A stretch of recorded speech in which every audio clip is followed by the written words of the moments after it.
Hello, everybody. Thank you so much for being here. It's so beautiful seeing everyone's faces this bright and early. Okay. I feel so honored to... You good? Okay. I feel so honored to moderate this really beloved panel. I'm so excited to get into this conversation. So let's get right into it. Fresh Arts was an artist-led mentorship program, visual arts, performative arts. Here we're talking about the visual arts section. And this was kind of in the title because it's a meeting point for a lot of artists. And my first question to you is, where were you in your arts practice in the early 1990s when a lot of you met? And how did you enter into the Fresh Arts visual section? Pamela, can I start with you? Okay, good morning, everyone. Thank you for coming. So nice to see so many friendly faces and kin. In exactly 1990, I had just lost my father. He took his own life. I found him. So I was just in my 16th year in 1990. 2 years later, the Yonge Street Uprising happened, but it was 2 years after that when racialized youth of communities of color were then accepted into the program. I found an ad in the back of Now magazine. How many people remember Now magazine or miss Now magazine? So the sex ads were on the right side, and the housing ads and the jobs were on the left side. And I found a small little ad, like as small as it can be, because you know how much ads cost back in those days of print. But print can't die. And it said, are you a youth?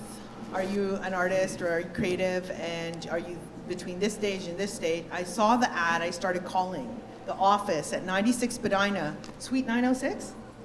609, I don't remember the suite number, I'm so sorry.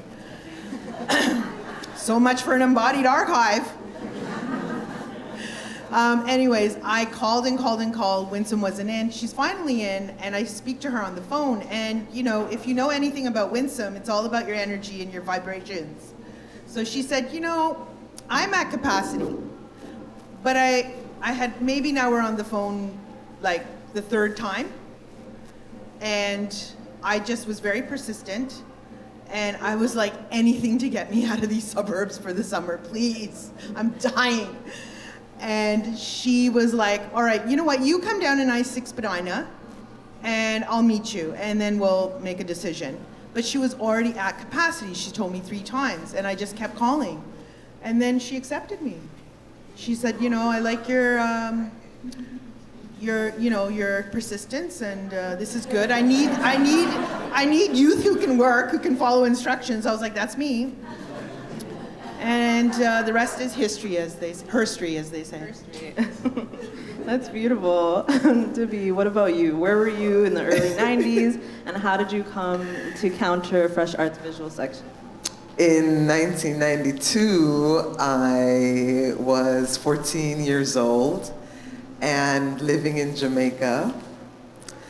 And my mother, Anita Stewart, had just moved to Canada in 1990 and was a part of the community of Black women theater makers, of which Auntie Winsom was a founding root.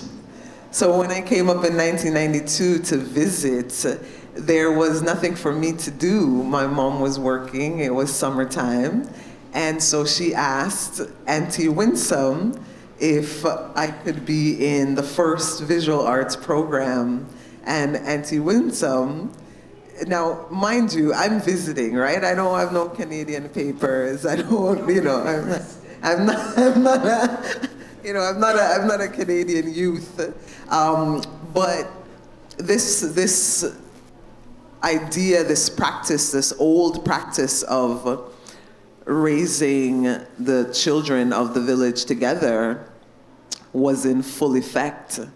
So my mom asked her friend if she could care for me, and her friend, who by relations, by kinship, is now my auntie, take me in to the program. And that was my introduction to Toronto. It was my introduction to visual arts. It was my introduction to this community of mentorship that would actually mentor me right up until this very moment. And we'll talk a little bit more about mentorship later. Yes, we're not going to get in it right now because it's question 4. It's not question 1.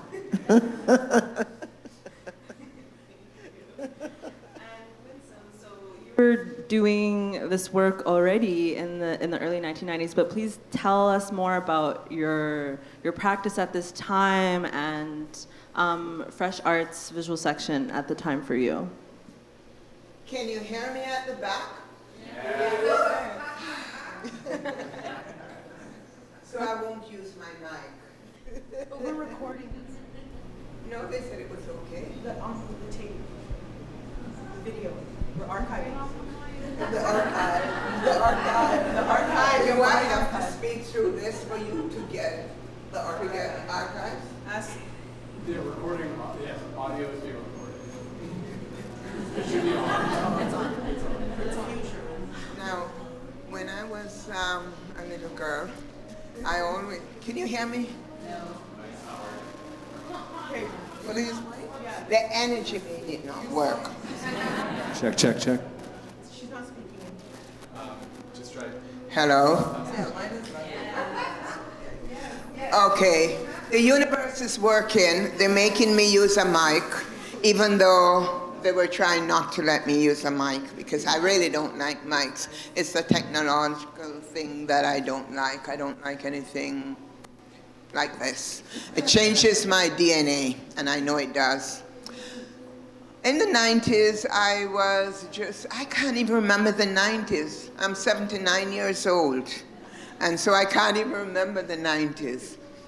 But I know that all through my life, I've always worked with young people and tried to help them, mentor them. Even when I was 10, 12, I would run little schools and have the younger kids in there.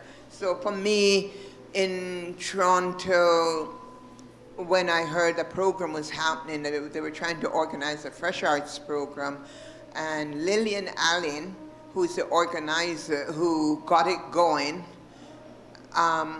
called a few of us to ask us if we would help and would have a meeting with the government. One was Ita Sadhu, who had another program, and I can't remember the name, had another program. Ita Sadhu and Mary Mumford of the indigenous group, and somebody else, can't remember. Somebody from the Asian community, I don't remember her name now. Sharon Fernandez.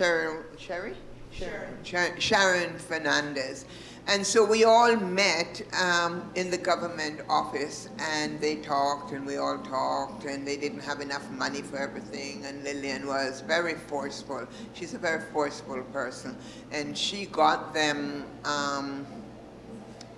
and then we all went away, and then I found out that they were calling the different groups, like to the indigenous group, you know, we will, let's do a program with you, and it was going on like that. They're trying to divide us, and then we had another meeting with them, and we said, we each talk to each other, so don't try to divide us or offer one group something that you're not offering the other group. And so they just gave up and offered the program to everybody. Yeah, and so I went, and I didn't like meetings, and I don't like meetings, so I just stayed away from the meetings. I never went back, and I was asked if I would lead the visual arts program, and I figured I could try to, and so I organized and created the visual arts program. And within Fresh Arts, I think the reason we're doing just a visual arts section of it is because they do meet and have reunions ever so often, but the visual arts are never invited because I guess we're not performers, we're not singers, we're not, so, and And it's not just here, it's in everything. If you notice, they have the Walk of Fame for writers, Walk of Fame for movie stars, different things, but there's no Walk of Fame for visual artists. Let's start one.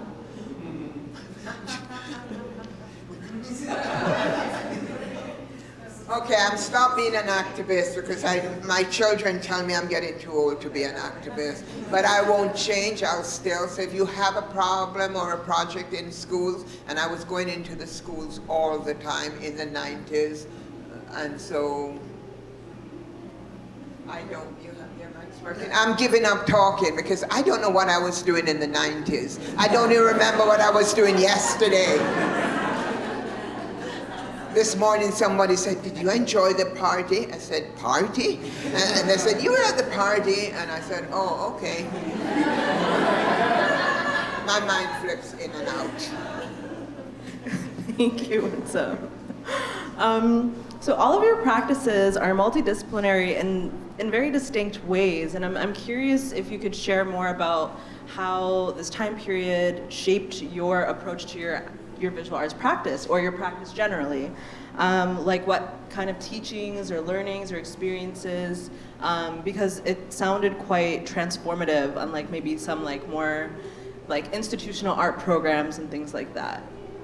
Yeah, so if there's anything that comes to mind or sparks, Debbie, is it okay if we start with you? Yeah, absolutely. Okay, let's switch it up. Absolutely. Absolutely. That work, man, that work. I'm thinking about aesthetics and growing up in Jamaica and being surrounded by this continuum, this conversation around blackness and womanhood and revolution and activism and color and shape, and then coming to Canada and being introduced to visual arts through Auntie Winsom's program and having an opportunity to express and experiment with my own relationship to aesthetics.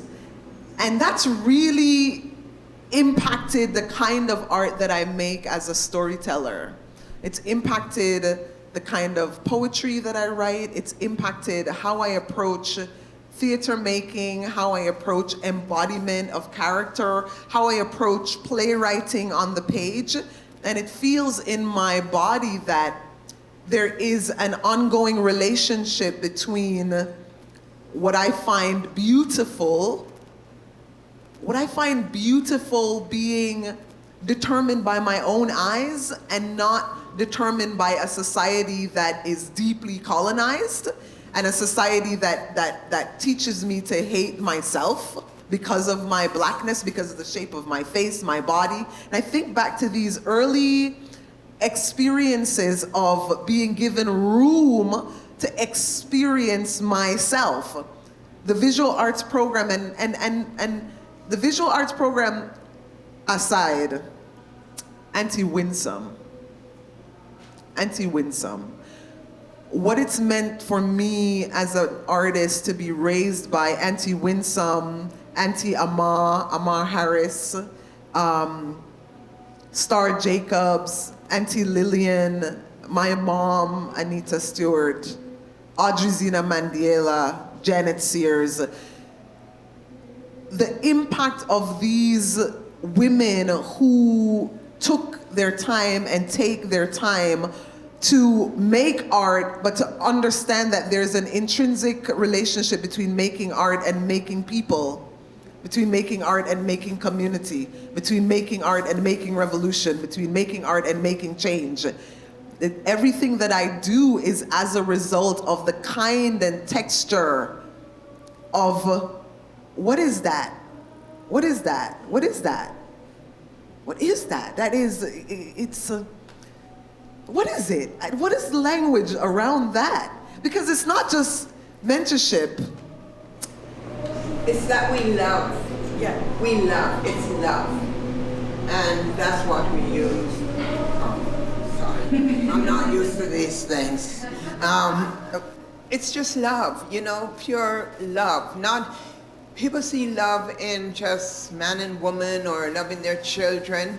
I love all young people, all children. And I find with children, I just love them.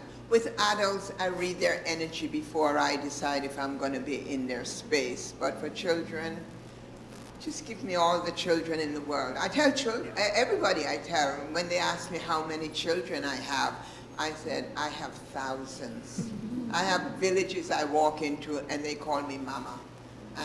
You know, I didn't birth them, but if they need, and their parents will say to me, how come they talk to you and they won't talk to me? It's that I listen to them, I just love them for who they are. Because one of the things I find, especially in this society, they're changing. Parents are told the kids have to be a certain way. They don't allow them just to play and become who they are, who they came, because every person came on this planet knowing what they came for and who they are and what they're going to do. And I just let them be, even if it's not, like when you said, I think I want to do writing and I want theater, that's what I really love.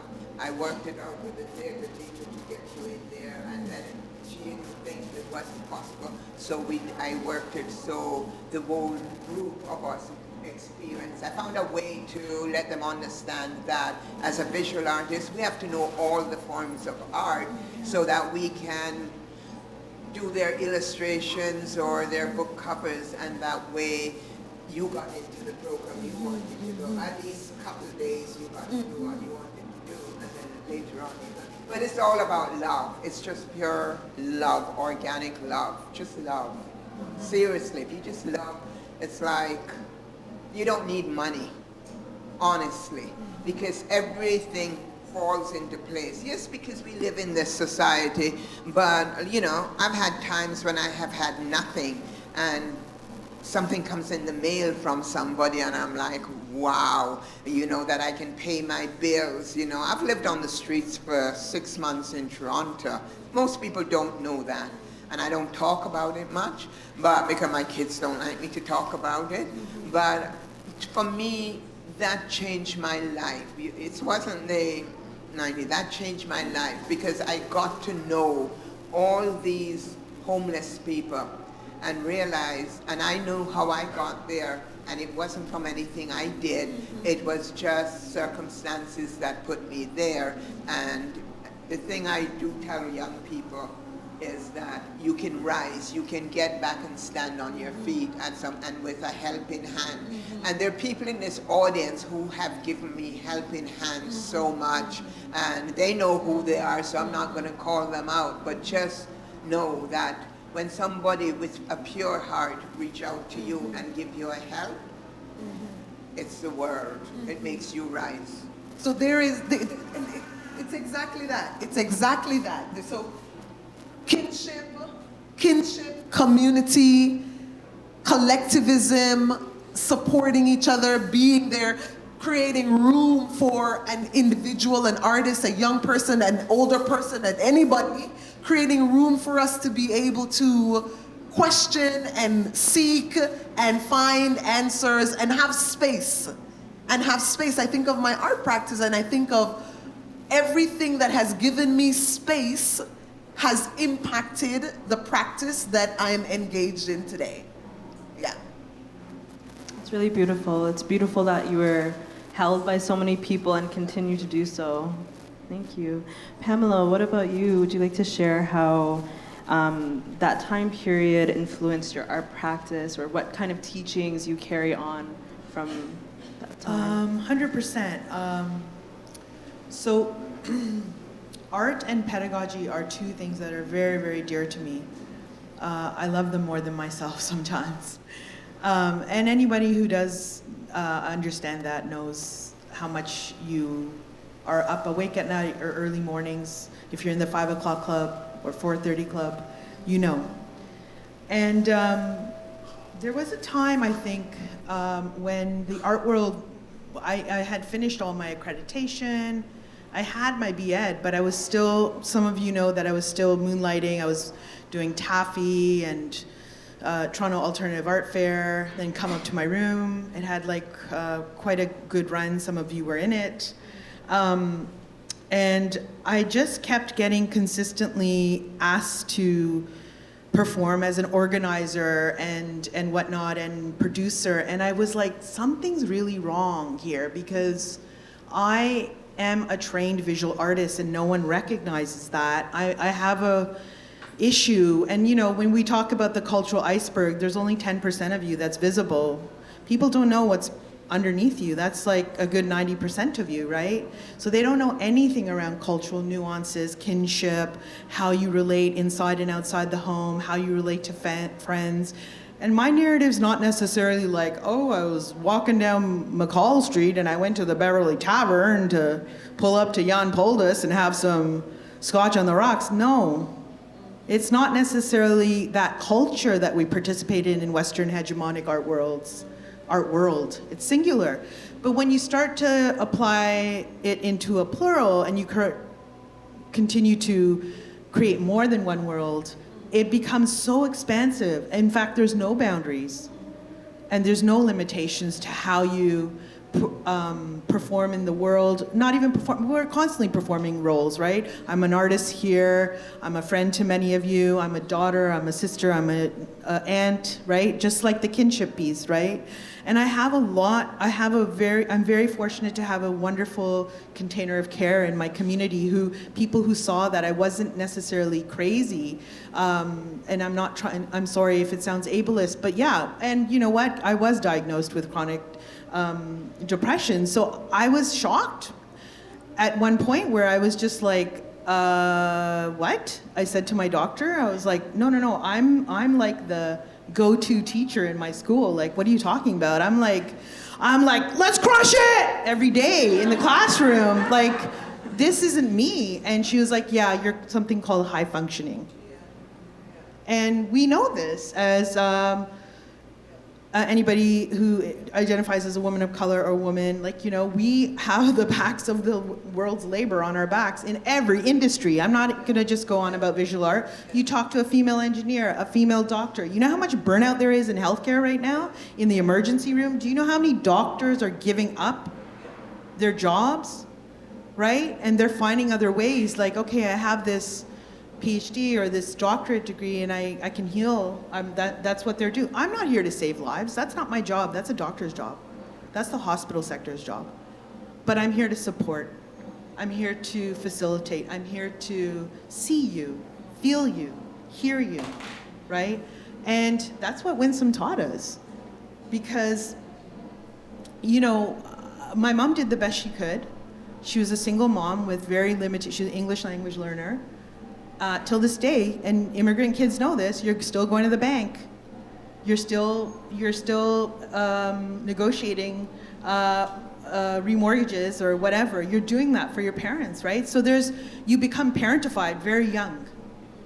And the regular system doesn't understand this. And I identified more with my immigrant students than I did with my colleagues at schools. I've been teaching for 20 years in TDSB. Shout out to my TDSB educators who are here today. I love you so much.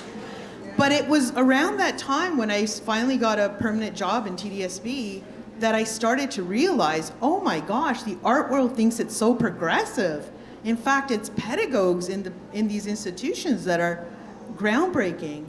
Right? They just create a world for students. You feel like a rock star walking down the high school hallway. Pamela!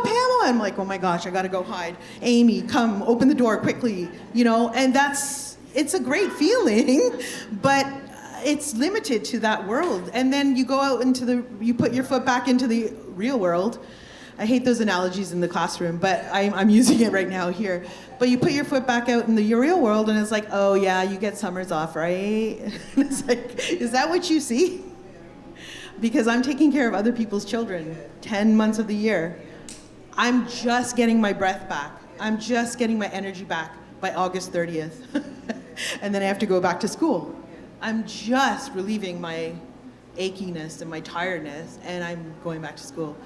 And people don't see that, right? So it's like, I made this show to celebrate not just the teaching artist or the public programs person, because that's where a lot of racialized women of color end up in the visual arts, is teaching and caring for other people's kids or families or groups, elderly, disabled people, Alzheimer's patients, whatever group you want to do it. We call it relational work, we call it public programs, we call it auxiliary, whatever name you want to call it. It's women doing the labor, often, right? Or queer men of color too, you know? And I found this data when I wanted to study at OISE in an MEd. I was like, oh, that's why I'm doing what I'm doing. Because I didn't realize I was following a script that the art world already set out for me. And then when you rewrite the script and speak back to power, whoa, that's a whole other story. That's a whole other panel, right? So that's the counter-archivist in me. Did I answer your question? Yeah, you were you answered a couple. Thank you. Yeah, for sure. Thank you so much for like sharing more fully about that project and the kind of what motivated you to as well. So I'm hearing like mentorship is such a strong theme and like thread throughout what you were all saying, and you even mentioned to be that there's a bigger word to it, and I think that's what I'm still trying to tease out. But maybe Winsom, because you have mentored so many folks, and people like adore you. I really want to know, like, maybe at the time when you were kind of mentoring or still do, like what has influenced you to, or how have you approached it, and how do you continue to approach it? Your particular style. I'm curious about each one of you because you approach mentorship in your own ways. If mentorship is the word you even want to use, you could add another word. Okay. Loveship. Oh yeah, let's use that word, loveship. Okay. Part of it is, I know growing up, I had a very good family. Normally, everybody thought they were a good family, and I guess they were. And to my sisters, I don't have any brothers, maybe I do. To my sisters, they will say my parents were the greatest. And if you look on it just from a regular, normal thing, they were great. But they weren't great for me because I was different. I've always known I was different. And at the age, but they should have understood that because before I was born, they were told that I was different. And in our culture, we find out what a person come to do before they're even born. We do a ceremony to find that out. And so, but they didn't, because they were going into the becoming Western world and middle class world, so that didn't happen for me. And so for me, as I was growing up, I had nobody. At the age of 4, I told my parents I wanted to be an artist. I knew I wanted to be an artist. I wasn't going to do anything else. They insisted I should be an artist. I should be, when I was in high school, I should be a doctor. And I kept jumping over grades. I actually finished high school, I was only 13. And I couldn't get into, and they thought I was wasting my brain because I wanted to do art.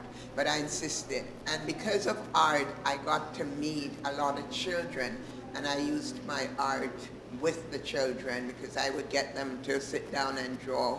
I made my own paints, my own colors. They wouldn't buy me any. They bought my sisters what they wanted, but they wouldn't buy me paints and stuff. They would buy me nice dolls and stuff, which I didn't want. So actually, when I remember my dad coming home, I still have the paint set with a watercolor paint set that I think has around 40 colors in there. And he said, I brought you a present, but you have to agree to go on and do something in university and not be an artist. And I saw the paint set, he showed it to me, and it was like, oh my God. And so I said, yes, I would. I would. And I got the paint set, I still have it, I'd hardly ever used it, and he brought me paper, which was watercolor paper, real paper, not paper I was taking off from packages and using. So I did that, and then finished high school in the following year, 13. 13 plus, and I wouldn't go to, and he said we had a deal. I said, well, you can take the paint set back. And so, because I knew, and I told him, I knew how to make paint from the different fruits out there. I get colors from the fruits, so I don't need the paint set. And he, again, said, keep the paint set. I don't think we're going to change you. And he said, I couldn't get into art school because I was too young. You have to be 18 to get in. So I spent the whole time mentoring people, volunteering into communities that were run down and stuff. I mentored people who have become really, really famous. I wish I'd kept the writings. I did writing workshops with them and stuff, and I wish I'd kept the writing. Man, I'd be a millionaire today. One of them, you all know, is Bob Marley. And I worked with him when he was 16, and I was younger than him, a year younger than him, and I worked with him. But anyway, so that I realized mentoring is, you don't have to have somebody approving it or anything. As long as you love the people and love the children, things will work out for you. So I applied, and then I got my first mentor when I was 17. And she's a Canadian. She was the wife of the diplomat, Canadian diplomat. And she met me, and because they all thought I was crazy. I still am. And so they all thought, so she said to me, you know, they thought I was schizophrenic or something like that, yeah. And that was what I was. This is the first time I'm talking about that, so you're being privileged. The ancestors are saying, go ahead, talk about it. So I checked in before I did, because I don't talk about it. And the doctor, but it's because my mother's side had a lot of psychiatrists and stuff. They took me to, and they decided I was. So they gave me pills to take, and I collected all the pills. I never took any of the pills. And the last day that I went, 3 months after being with him, he told them, said, just let her have the pills, you know, regularly, and she's fine, and she'll be okay. And he said, do you have anything to say? I said, can I have one more visit with you? And he said, yes, so how next week you could come back in and stuff. I said, okay. I went in the next week and I said, so I'm cured with my parents, I'm cured, and he said yes. And I said, the pills made me cured, they said yes. And I took from my bag, which they were trying to figure out what I had long ago, I wouldn't show, and I handed him a painting I did, I still remember, with all the pills that he had given me. I had glued down, I hid them, glued them down. I knew nothing was wrong with me. I just travel on a different path than everybody else. And so for that reason, I'm able to see that in children. Children who people, I remember the school I was at, they say he's rude, he's this, he's that, and he's a rebel. And when he came to my class, and I just talked with him and found out that they were trying to control him too much. He actually became the school president eventually. I mean, and they said, how come he behaves in your class? Because I don't tell him he has to behave. I ask him what he has to do.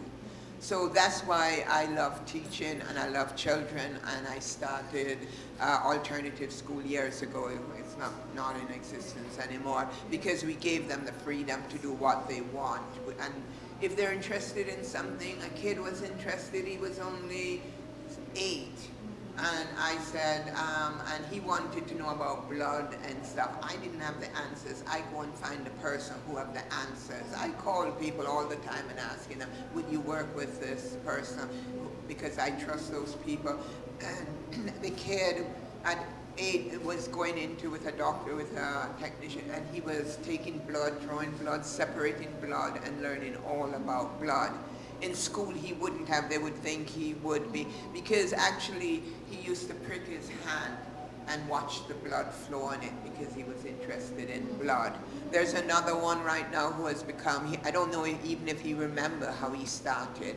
He was interested in things, and I taught him about dyeing and getting inks from different plants and showing him how to use an iron in different things, and I left him to do it. He and my daughter actually did a science project on it.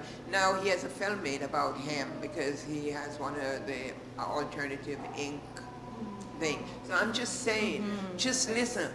By the age of 3, whatever kids used to do at 3 is what they really want to do. If they sit you down and start lecturing you, they want to be either teacher, lawyer, or stuff. Let them be. They want to paint, let them be. So I don't know. I just give kids space and listen to them and find the material and the personal. Like when I think you were interested in, I got Sahur to be involved. Yeah. Yeah, you introduced me to Zuhur ul Akhlaq and Shahrazad Alam, who are both passed on. Zuhur had come back from the Venice Biennale. It was my first curatorial project I did with SAVAC, which I'm a co-founding steering committee member. And he said, I was so nervous, and I said, Winsom, she said, just talk to him. And it was my first curatorial project, and he said, yeah, take the paintings from Venice. And I was like, what? And he said, yeah, they're freshly unboxed. These are the paintings you can have for your first project. So yeah, and I think Shahrazad and Zuhur saw the value of what Winsom was doing with me. If I sought them out, I don't even think I would have sought them out because, and you also introduced us to Janet Sears. Althea Prince was in our program. These are this is a part of Toronto history that is undocumented, and that's all I'm trying to do, really. Yeah. And I thank you, Pamela, for doing what you do. My pleasure.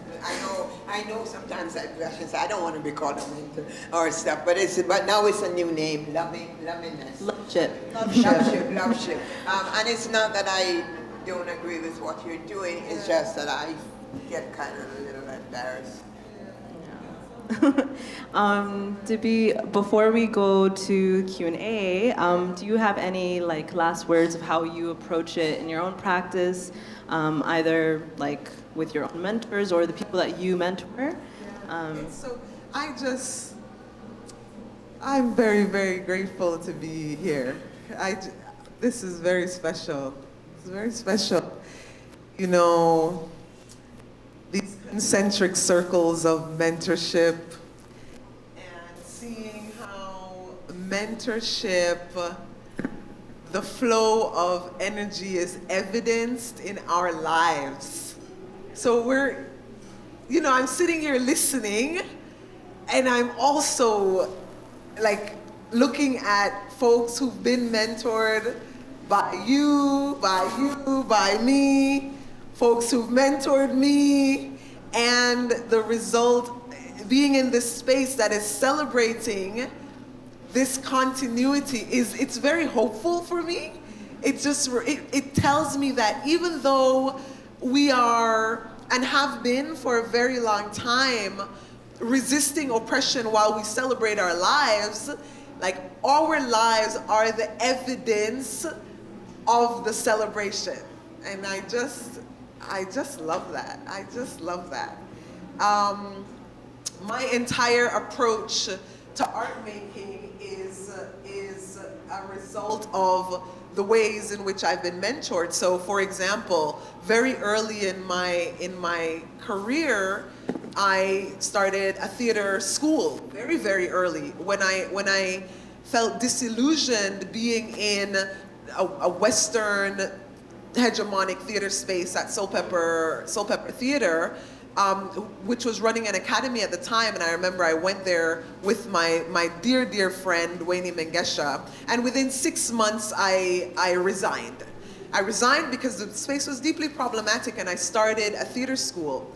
And that model directly came out of fresh starts, mentorship with Auntie Winsom, with Lillian, with Ama Harris of Theater in the Rough, as I mentioned earlier. That's where Debbie and I met, was the summer after. The summer after. In 1995, Dr. Ama Harris, she's now got her PhD, and Ivan Piku. And Ivor Piku. Ivor Piku. 30 years ago. Yeah, and it was popular theater from the Caribbean. So these were programs that were funded by Jobs Ontario Youth, by Yes. the NDP government, Yes. post Yonge Street Uprising, Yes. which I mentioned a little bit in the video in my installation. Right? Pam and I met them times, and them times. Yes, we have to get to that. We have to get to that. So this theater school that I started, what I'm talking about is the framework, the pedagogical approach, moving the sort of kinship, mentorship models that I experience into systemic change. Out of that theater school, I called Anitafrika Dub Theater, we mentored a bunch of folks. And then those folks then use those frameworks to impact their own mentorship programs. Then much later came the Water Theater, same thing. When I created the Water Theater, I was reaching back into the same systems that I learned from my elders before, and then we began to systemize our circle, systemize our community agreement, systemize our Q&A, systemize these processes so these young emerging artists could know that you come from these long legacies of Black, Indigenous, and Indigenous cultural practices from all over the world, from this land itself, from Africa, from the Caribbean, etc., etc. Know that even though these practices have been othered, actually they are the survival practices, thrival practices of people, period. Like people, like everybody. So I'm getting excited because I can't help myself. Okay? I can't help myself. I'm getting excited because Auntie is 80. Auntie is 80, right? I'm 46. I'm 51. Pam 51.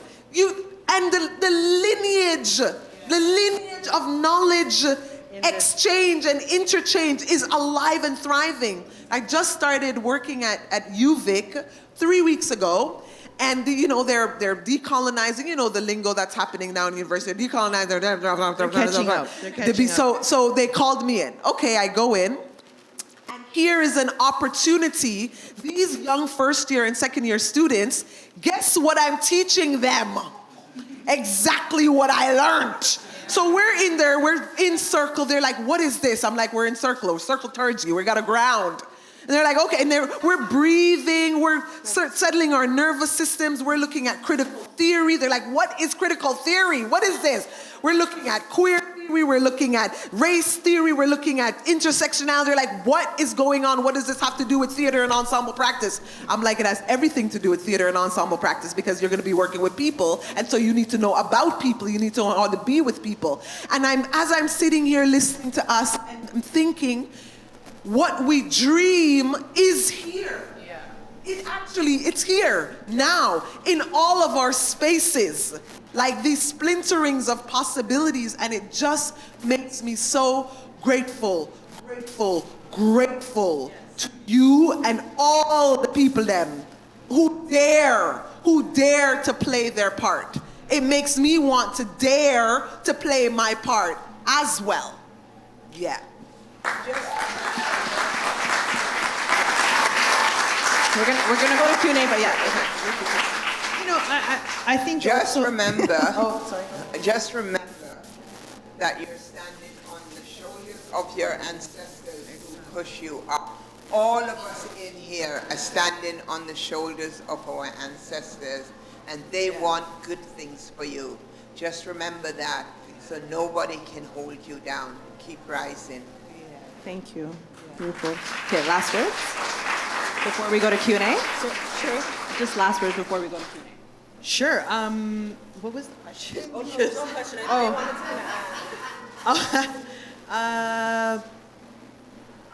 So again, I talk about being in proximity not just in relation, but in proximity and in adjacency to Black cultural feminist practitioners and cultural producers, and this is the time period I'm talking about. So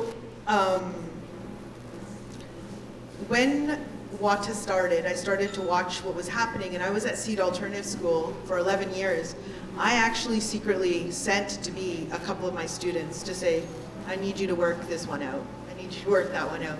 And now they're practicing with Black Artists Union, and I see Eureka James in the audience. So don't tell me that these individuals and these groups are not resting on the laurels of Fresh Arts and Theatre in the Rough, and you know, the Rise exists in Scarborough and all these things. And I've had numerous conversations with my friends who are in the audience that, you know, this history exists and these new groups don't know, they think they're the first, right? So understand that I did this mostly through conversation, not archives. There's only one article in my show that exists about Fresh Arts. Why? And as Lillian Allen says, Fresh Arts should have had a building by now. Okay? But what do? They wait for a crisis to fund communities of color, right? And it's enough, right? Now institutions have to remodel themselves from the inside. That's your job. You're wearing the suit. Don't look at me. You bring me in for a short time. You think I'm going to fix this place? Right? You get a 6-figure salary. Fix this place.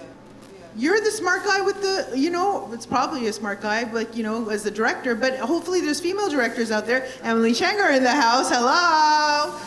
You know, who are helping reshape institutions. Lisa, I see you too. Like, you know, you're bringing in people from community because you understand, you're feeling, you're responding, you're reflecting.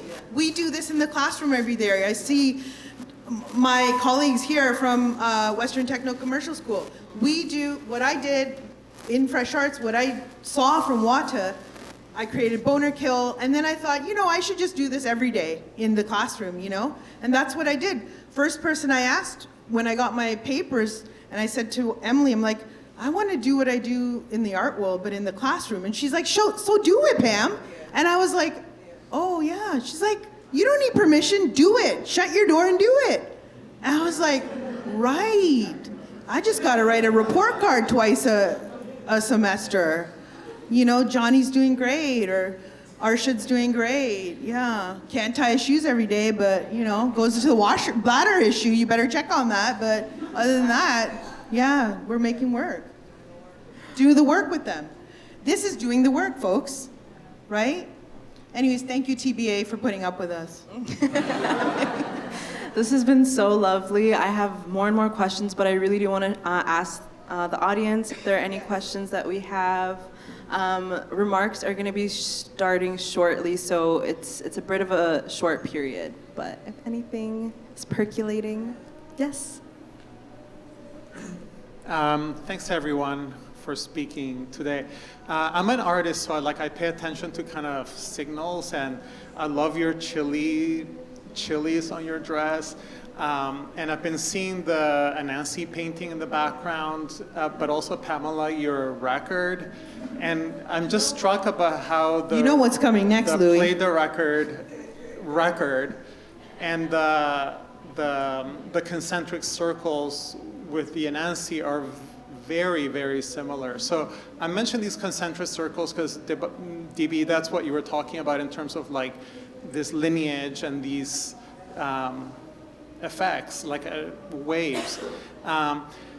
Winsom, I wanted to ask you about the Anansi, because I remember seeing your painting at the AGO that also had the Anansi and the threads, and just I've been looking at the painting behind you as you all speak today.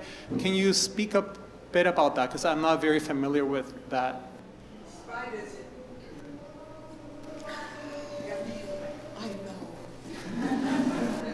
Listen, Pamela bosses me around now, okay? Now the tables turn. Yes. But I also should say, she's now my mentor. When I think of quitting, she talks, no, you're not quitting. You keep going. You're going to live. So now I tell my doctors I'm living till 150 because of her. We talk about dying so much.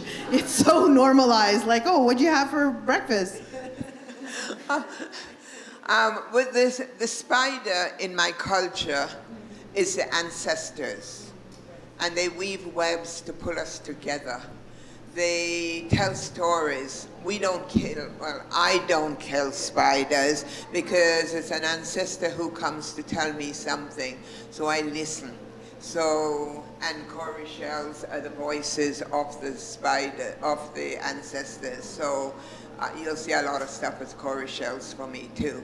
And I just listen, and it came, all the work in here, just so you know, came from a dream. All the magic sticks are sticks that I find every country I go, I bring back a stick with me, not knowing why. And you only see 1/3 of them here. The other 1/3 is at Clint Ronish Gallery, and the other 1/3, actually the whole piece will be shown in 2025 at Mississauga Art Gallery, and I see the curator sitting there, Shannon Anderson. So if you want to see the full piece of the magic sticks, then you can see it. And then somebody was here yesterday and they're saying, this should come to Norway. And I don't know, but I'm just saying, it's like, I just do the work. All my work is dreamt. I don't know what most times it means. Sometimes it's not for me, it's for others. I'm just gonna quickly tell you about a piece I did. I hit my foot on a stone when I was in Mexico, and I just had to, I walked away and I just had to go and pick it up back, and I brought it back with me. And I brought it, and it was sat by my bed for years, and I didn't know what it was for. And then I was asked to do a show in a sudden, and I didn't know what to do it. And then first time in the 4 years it sat there that I hit my foot on it. And I said, oh, you want to be in a show? And the show was created completely around that rock that I found in Mexico, not knowing why it meant, you know, and I just ran enhance it. And funny enough, they called me, it was at YYZ Gallery, they called me and they said, there's this woman who keeps coming in and she puts her hand on your stone and she's crying, and she keeps crying, and we don't know what to do. I said, the stone must be for her, leave her alone. And then around 3 weeks later, I will call them to ask how is she, and they said she came in and she was laughing and she was stroking the stone, thanking it. I don't know what it means or what. So when the ancestor speaks, I just do it. And that's it, you know. So, and I know we're running out of time, so. Oh, we still have time for a few more questions, yeah, for the Q&A. Is there? I hope I answered your question. Yeah.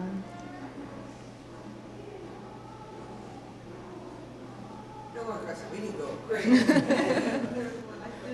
Okay, sorry, I can't. The art. Okay.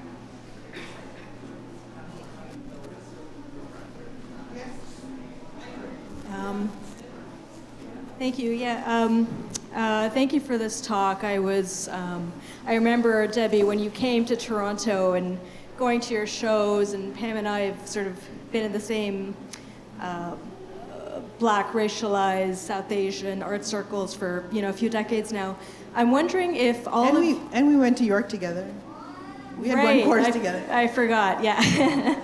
And Savak and Deish and all of that stuff. So I'm wondering, from sort of all of your perspectives, and thank you for this talk. I think it's super important to think about what came before and who was doing that work and what that work looked like, so that we can sort of build from there in every generation, because we're not, we're here and we're building. So my question is, how does this moment look different to you compared to the 90s? Because the 90s was so potent in terms of bringing all these radical ideas into, circulation in the public, building these arts these arts organizations from the ground up, building art practices and careers. How does this time feel different to you? So about 30, 25 years later, 35 years later than that time? I think for me, one of the biggest observations is the popularizing of language and initiatives that focus on decolonizing and healing decolonizing and healing. So when I think of when I just came here in my mid-teens, I was experiencing that language and those processes because of mainly the Black women who were creating institutions for us to do that work, to experience ourselves. So in those spaces, your own self-inquiry, reflexivity was crucial. In that space, an ability to analyze and deconstruct systemic oppression was crucial. In that space, your own development as a leader in whatever you chose to do was crucial. So those are like, that's food and nourishment that we received in those spaces, at those in Fresh Arts, at Theater in the Rough, these mentorship programs. It's like this ongoing mentorship process. So that was normalized for me. But what was not normalized was stepping out beyond those spaces into high school, into the youth program, the general youth program, into theater school, into theater companies. And in those spaces, the homophobia, the racism, the microaggression, transphobia, the ableism, the ageism, the sexism, the classism, those were completely normalized, accepted, and the hierarchies and the harm that you experience in those spaces as a racialized or queer or trans or working person or new person to this land or First Nations indigenous person, that harm was accepted.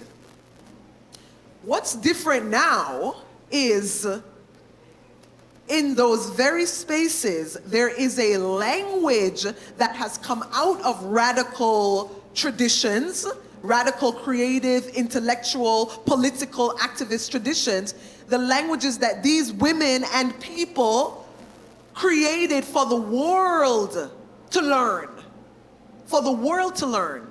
And now that the world is learning those languages, we can use those languages to address the harm that is happening in institutional spaces.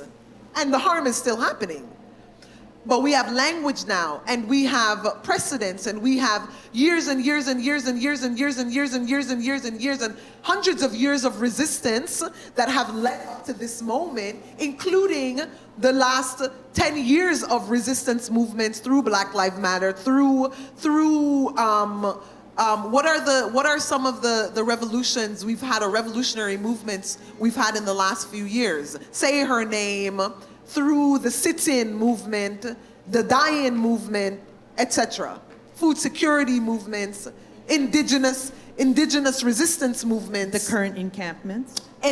So this momentum is building from so long, and so this moment is new. It is new, it is different, it's not the same. I don't think we are 10 steps back, as some of the narrative on the street is that, you know, we've made these progressions, but now we're going.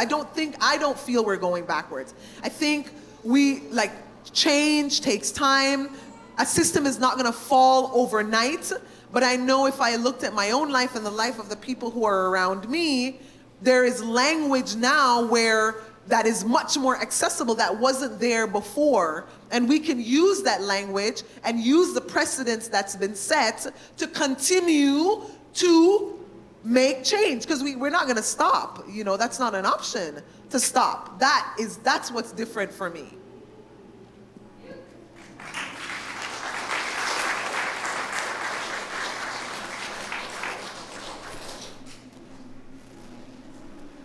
Sort of to build off of this question, I think I'm curious to hear from each of you, what are your hopes for the future? We've talked about all the work that's sort of been done through each of you. What would you actually like the future to look like based off of the work that was done? I want Winsom to live to 1,000. She's like the Deepak Chopra of the visual arts world for me, where the family has to share Deepak, if you ever watch the documentary.